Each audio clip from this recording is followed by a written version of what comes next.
NASA Langley research centre Virginia में मैंने अपने काम की शुरुआत की। बाद में Goddard space flight centre Maryland चला गया। मैं अपना इंप्रेशंस अमेरिकन्स के बारे में बेंजामिन फ्रैंकलिन के इस जुमले से बयान कर सकता हूं। जिन बातों से तकलीफ होती है उनसे तालीम भी मिलती है। हिंदुस्तानी तंजीमों में, यहां की ऑर्गेनाइजेशंस में एक बड़ी मुश्किल है। जो ऊपर हैं वो बड़े मगरूर हैं। अपने से छोटों की, जूनियर्स और सबॉर्डिनेट्स की राय लेना अपनी हतक समझते हैं। कोई शख्स भी अपनी खूबी दिखा नहीं सकता अगर आप उसे मलामत ही करते रहें। उसूल और पाबंदी, पाबंदी और सख्ती, सख्ती और जुल्म के बीच की लाइन बड़ी महीन है, बारीक है। उसकी पहचान बहुत जरूरी है। मैं जैसे ही नासा से लौटा, फौरन बाद हिंदुस्तान का पहला रॉकेट लॉन्च वाक़ हुआ 21 नवंबर सन 1963।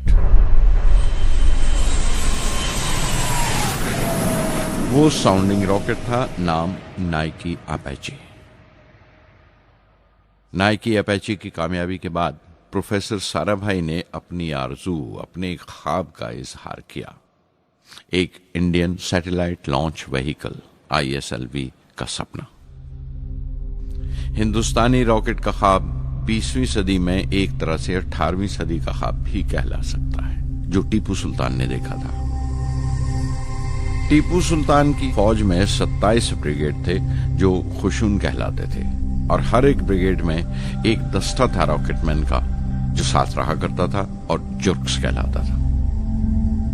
जब टीपू सुल्तान मारा गया तो अंग्रेजों ने 700 रॉकेट्स और 900 रॉकेट के सब सिस्टम्स बरामद किए 1799 में तिरुकन्नाहल्ली की जंग के बाद।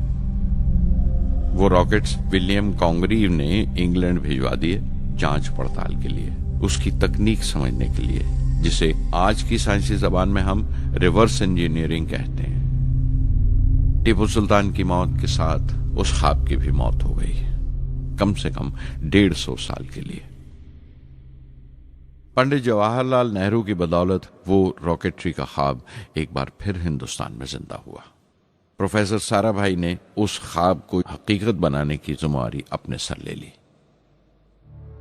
बहुत से तंग नजर लोगों को एतराज था इस बात पर कि इस मुल्क में जहां लोगों को 2 वक्त की रोटी नसीब नहीं होती, वहां इन स्पेस उड़ानों को, इन खलाई तहरीकों को क्यों तरजीह दी जा रही है। लेकिन प्रधानमंत्री पंडित नेहरू और प्रोफेसर साराभाई के नजरिए में किसी किस्म का मुबालगा नहीं था।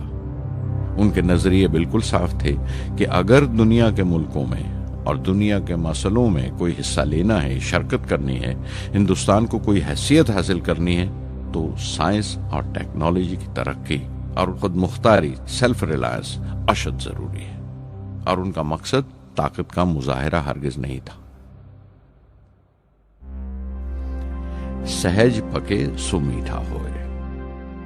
थुम्बा में 2 रॉकेट सहज पके मगर कामयाब हुए, एक रोहिणी, दूसरा मेनका। अगला साल लगा ही था जब प्रोफेसर साराभाई ने मुझे दिल्ली बुला भेजा। एक मीटिंग थी और मीटिंग में ग्रुप कैप्टन VS नारायणन से मेरा तारुफ कराया गया, जो एयर हेडक्वार्टर्स से थे। प्रोफेसर साराभाई ने रेटो तैयार करने का इरादा जाहिर किया, rocket assisted take off system, एक मिलिट्री एयरक्राफ्ट जो रॉकेट की मदद से उड़ाया जा सके बड़ी छोटी सी जगह में। शाम तक यह खबर भी आम हो गई कि हिंदुस्तान एक खुद साख्ता मिलिट्री एयरक्राफ्ट तैयार कर रहा है और मैं उस प्रोजेक्ट का मुख्तार हूं, जिम्मेदार हूं। मैं कई तरह के जज्बात से भर गया, खुश भी था, शुक्रगुजार भी, खुशकिस्मत भी, और एक एहसास हुआ तकमील का, फुलफिलमेंट का। 19वीं सदी के एक शायर की ये सतरें बहुत याद आई। हर दिन के लिए तैयार रहो, हर दिन को एक तरह ही मिलो। जब ओखली हो बर्दाश्त करो, जब दस्ता हो तो वार करो। रेटो पे काम करते हुए 2 अहम वाकयात हुए। पहला तो यह था कि अपने देश में पहली बार स्पेस रिसर्च का 10 साला प्रोग्राम तैयार हुआ, जिसके ऑथर थे प्रोफेसर साराभाई। मेरे लिए वो एक ऐसा रूमानी मैनिफेस्टो था जैसे स्पेस से इश्क करने वाले किसी शायर की रूमानी नज्म हो, जैसे कोई अपने देश के आसमान से इश्क करने लगा हो। और दूसरा वाकया मिनिस्ट्री ऑफ डिफेंस में मिसाइल पैनल का तैयार होना। नारायणन और मैं, हम दोनों उस पैनल के मेंबर थे। उस वक्त तक भविष्य की आने वाली SLV सैटेलाइट लॉन्च व्हीकल का नाक नक्शा भी तैयार हो चुका था। प्रोफेसर साराभाई अपने देरीना ख्वाब को ताबीर देने के लिए कुछ और साथियों का चुनाव कर चुके थे। मैं खुद को खुशकिस्मत समझता हूं कि मुझे उस प्रोजेक्ट का लीडर चुना गया। उस पर प्रोफेसर साराभाई ने मुझे एक और जिम्मेदारी भी सौंपी कि लॉन्च की चौथी स्टेज मैं ही डिजाइन करूं।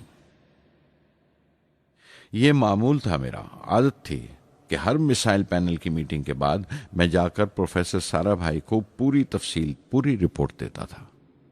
दिल्ली में ऐसी ही एक मीटिंग के बाद 23 दिसंबर 1971 को मैं त्रिवेंद्रम लौट रहा था और उस दिन प्रोफेसर साराभाई थुम्बा में SLV का मुआयना करने गए हुए थे।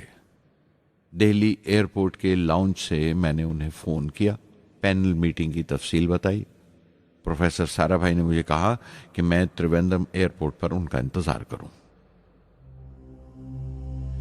मैं जब त्रिवेंद्रम पहुंचा तो फिजा में एक मातम बिछा हुआ था। मुझे खबर दी गई कि प्रोफेसर साराभाई नहीं रहे। चंद घंटे पहले दिल का दौरा पड़ने से उनका इंतकाल हो गया। मैं थर्रा के रह गया। चंद घंटे पहले ही तो मैंने उनसे बात की थी। मेरे लिए वो बहुत बड़ा सदमा था। प्रोफेसर साराभाई मेरी नजर में इंडियन साइंस के राष्ट्रपिता हैं, जैसे राष्ट्र के पिता महात्मा गांधी हैं। उन्होंने अपनी टीम से रहनुमा पैदा किए और खुद अपने अमल से उनके लिए मिसाल साबित हुए।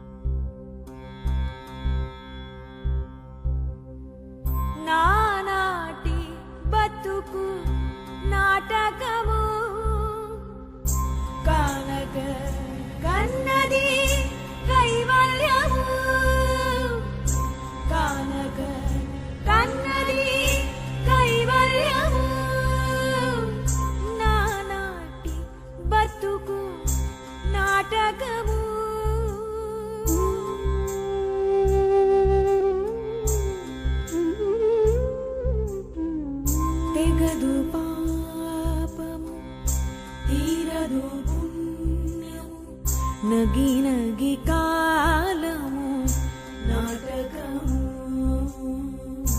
తెగదు పాపము తీరదు పుణ్యము నగి నగి కాలము నాటకము యగువన శ్రీ వెంకటేశ్వరుడే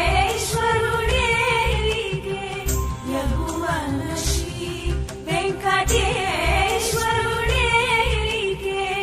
గగనము మీదిది కైవల్యము గగనము మీదిది కైవల్యము కైవల్యము।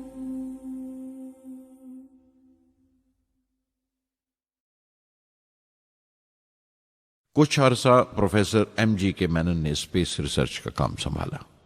बिलाखिर प्रोफेसर सतीश धवन को Indian Space Research Organisation ISRO की जिम्मेदारी सौंप दी गई। तुम्बा का पूरा कॉम्प्लेक्स एक बड़े पैमाने पर स्पेस सेंटर बना दिया गया और Vikram Sarabhai space centre VSSC का नाम दिया गया। जिसने वो सेंटर कायम किया था उसी के नाम से उस जगह की श्रद्धांजलि पेश की गई। मशहूर मेटलर्जिस्ट डॉक्टर ब्रह्म प्रकाश VSSC के पहले डायरेक्टर मुकर्रर हुए।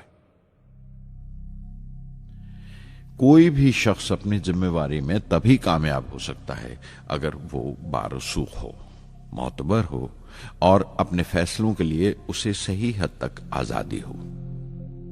शायद निजी जिंदगी में भी तसल्ली का यही एक रास्ता है, आजादी और जिम्मेवारी एक साथ हो, तभी वो तस्कीन और खुशी का बायस हो सकती है। और जाती आजादी हासिल करने के लिए मैं 2 रास्ते तजवीज कर सकता था जो मैंने इख्तियार किए। पहला तो ये कि अपनी तालीम और तरबियत को बढ़ावा दो। इल्म, नॉलेज बड़ा कारामद हथियार है, बहुत काम आता है। इल्म जितना ज्यादा होगा उतनी ज्यादा आजादी के हकदार हो गए। इल्म वो पूंजी है जो कोई छीन नहीं सकता। टीम की रहनुमाई तभी मुमकिन है अगर आपकी जानकारी मुकम्मल हो, अप टू डेट हो। कामयाब रहनुमा बनने के लिए जरूरी है कि दिन का काम जब खत्म हो आप पिछले काम का जायजा लें, अगले दिन के काम की तैयारी करें।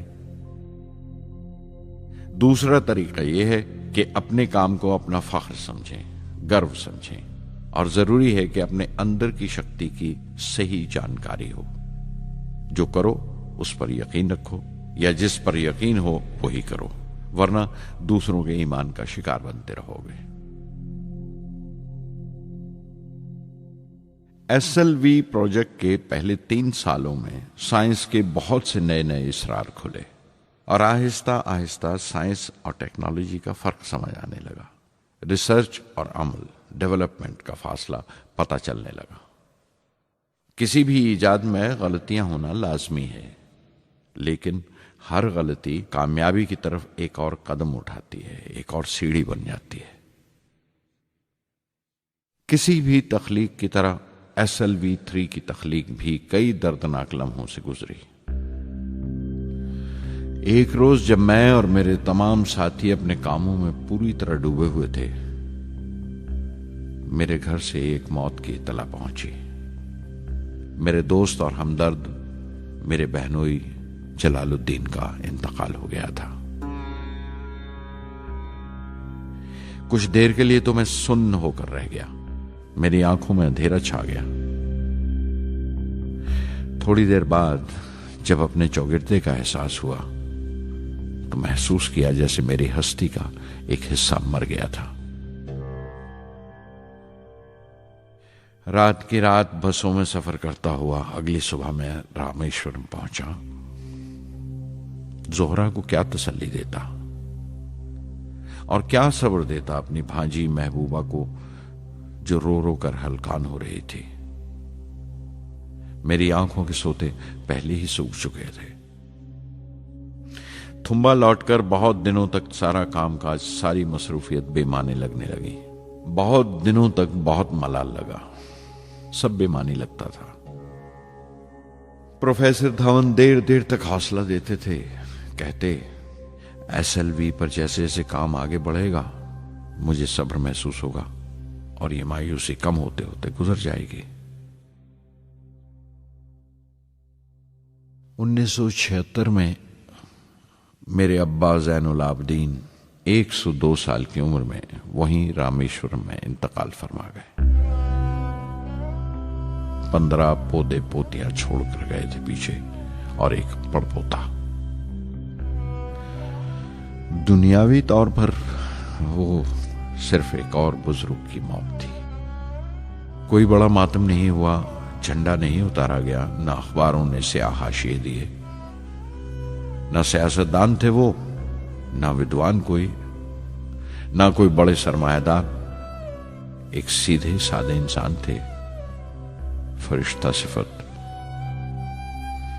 और हर उस बात की वजह थे जो दानाई और पारसाई की राह दिखाती है।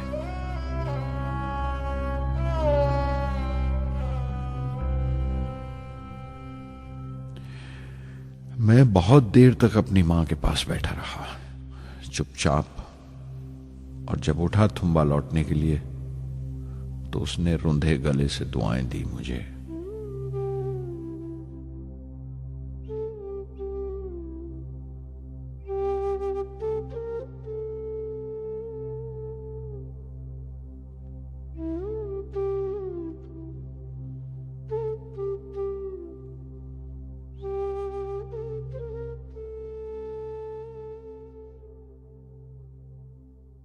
SLV3 अपोजी रॉकेट जो फ्रांस से उड़ाई जाने वाली थी, अचानक कुछ मुश्किलों का शिकार हो गई।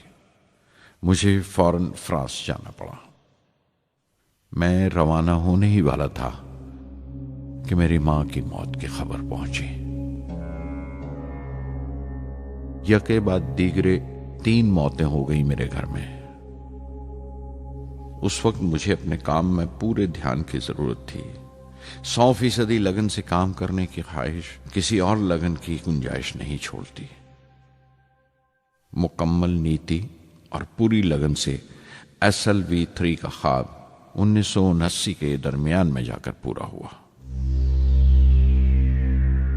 हमने SLV-3 की परवाज का दिन 10 अगस्त 1979 तय किया था। 23 मीटर लंबा 4 स्टेजेस का ये रॉकेट 17 टन का वजन लेकर 7:58 पर बड़ी कजदाई से उड़ा और खला की तरफ रवाना हुआ।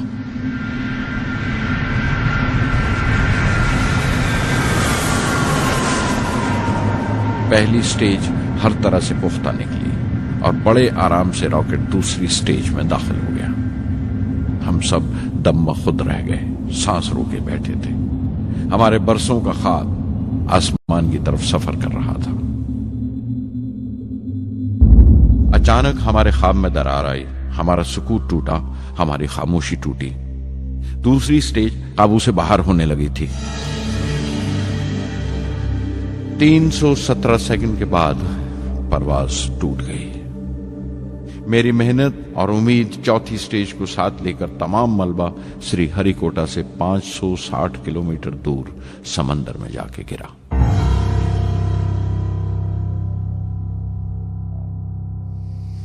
इस हादसे से हम सबको सख्त सदमा पहुंचा।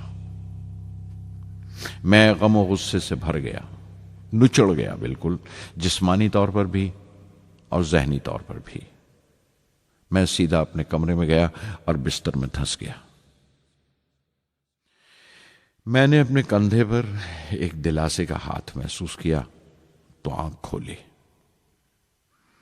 दोपहर ढल चुकी थी, शाम करीब थी। डॉक्टर ब्रह्म प्रकाश मेरे सराहने बैठे थे। उनकी इस हमदर्दी ने छू लिया मुझे। मैं उदास था, मायूस था, लेकिन अकेला नहीं।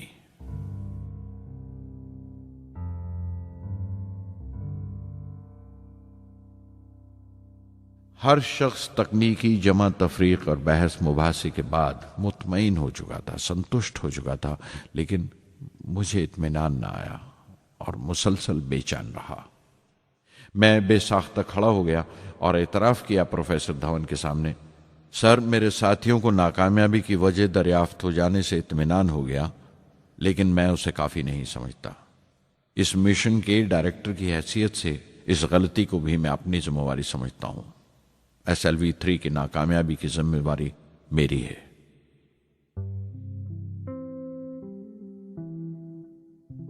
साइंस का काम कमाल दर्जा उत्साह भी देता है, खुशी भी और उतनी ही गहरी मायूसी भी। इस तरह के वाकयात सोच सोचकर मैं दिल को ढारस देता रहा। यह ख्याल कि इंसान चांद पर उतर सकता है, सबसे पहले एक रूसी साइंटिस्ट ने सोचा था। उसे हकीकत बनने में 40 साल गुजर गए जब अमेरिका ने उसे पूरा किया। प्रोफेसर चंद्रशेखर ने चंद्रशेखर लिमिट का आविष्कार किया था 1930 में, जब कैम्ब्रिज में पढ़ रहे थे, लेकिन 50 साल बाद उन्हें उसी डिस्कवरी पर नोबेल प्राइज मिला। वॉन ब्रॉन अपनी सैटर्न लॉन्च व्हीकल से आदमी को चांद पर उतारने से पहले कितनी सारी नाकामियों से गुजरे होंगे। पहाड़ की चोटी पर उतरने से पहाड़ पर चढ़ने का तजुर्बा नहीं मिलता। जिंदगी पहाड़ की चढ़ानों पर मिलती है, चोटी पर नहीं। चढ़ानों पर ही तजुर्बे मिलते हैं और जिंदगी मंचती है और टेक्नोलॉजी तरक्की करती है। चोटी पर पहुंचने की कोशिश ही में चढ़ानों का इल्म हासिल होता है। मैं एक एक कदम चलता रहा, चढ़ता रहा चोटी की तरफ।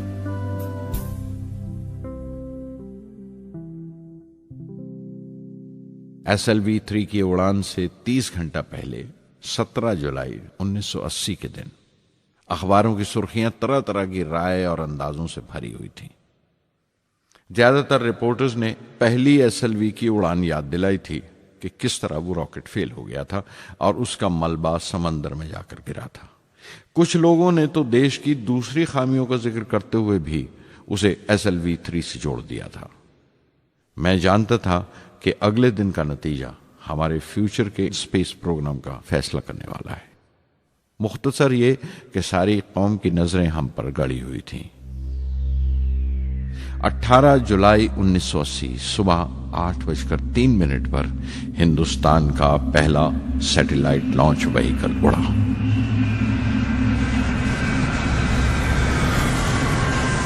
मैंने रोहिणी सैटेलाइट का तमाम डेटा कंप्यूटर पर जांचा। अगले 2 मिनट के अंदर अंदर रोहिणी अंतरिक्ष में था। उस तमाम शोरगुल के बीच में मैंने अपनी जिंदगी के सबसे अहम अल्फाज अदा किए। मैं मिशन डायरेक्टर बोल रहा हूं, एक जरूरी खबर सुनने को तैयार रहो। चौथी स्टेज कामयाबी के साथ रोहिणी सैटेलाइट को लेकर अंतरिक्ष में दाखिल कर रही है। मैं ब्लॉक से बाहर आया तो मेरे साथियों ने मुझे कंधों पर उठा लिया और नारे लगाते हुए जुलूस निकाला। सारी कौम में एक जोश की लहर दौड़ गई। हिंदुस्तान उन चंद कौमों में शामिल हो गया था जिनके पास सैटेलाइट लॉन्च की काबिलियत थी। हमारी कौम का एक ख्वाब पूरा हुआ था और हमारे इतिहास का एक नया बाब खुला, एक नया चैप्टर। प्रधानमंत्री इंदिरा गांधी ने मुबारकबाद का तार भेजा और सबसे ज्यादा हिंदुस्तान के साइंसदान खुश थे कि ये पूरी कोशिश स्वदेशी थी, हमारी अपनी थी। मैं कुछ मिले जुले जज्बात से गुजर रहा था। मैं खुश था कि पिछली 2 दहाइयों से जिस कोशिश में था बिलाखिर उसमें कामयाब हुआ, लेकिन उदास था जिन लोगों की बदौलत में यहां पहुंचा था वो लोग मेरे साथ नहीं थे। मेरे अब्बा, मेरे बहनोई जलालुद्दीन और प्रोफेसर साराभाई। SLV-3 की कामयाबी के महीने भर के अंदर ही प्रोफेसर धवन का फोन आया एक दिन और दिल्ली बुलाया प्रधानमंत्री से मिलने के लिए। मेरी एक छोटी सी उलझन थी कपड़ों को लेकर। हमेशा से बड़े आमियाना से कपड़े पहनता हूं और पांव में चप्पल या स्लीपर कह लो। प्रधानमंत्री को मिलने जैसा वो लिबास नहीं था, मेरे लिए नहीं, उनके एहतराम के लिए। सुना तो प्रोफेसर धवन बोले, कपड़ों की फिक्र मत करो, तुमने जो शानदार कामयाबी पहन रखी है वो काफी है। रिपब्लिक डे 1981 मेरे लिए एक बड़ी खुशखबरी लेकर आया कि मुझे पद्म भूषण से नवाजा गया है। मैंने अपने कमरे को बिस्मिल्लाह खां की शहनाई से भर लिया। शहनाई की गूंज मुझे कहीं और ही ले गई। मैं रामेश्वरम पहुंच गया, मां के गले लगा।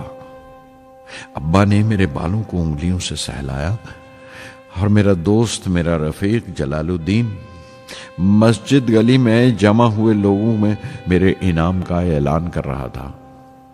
मेरी बहन जोहरा ने मीठा बनाया घर में।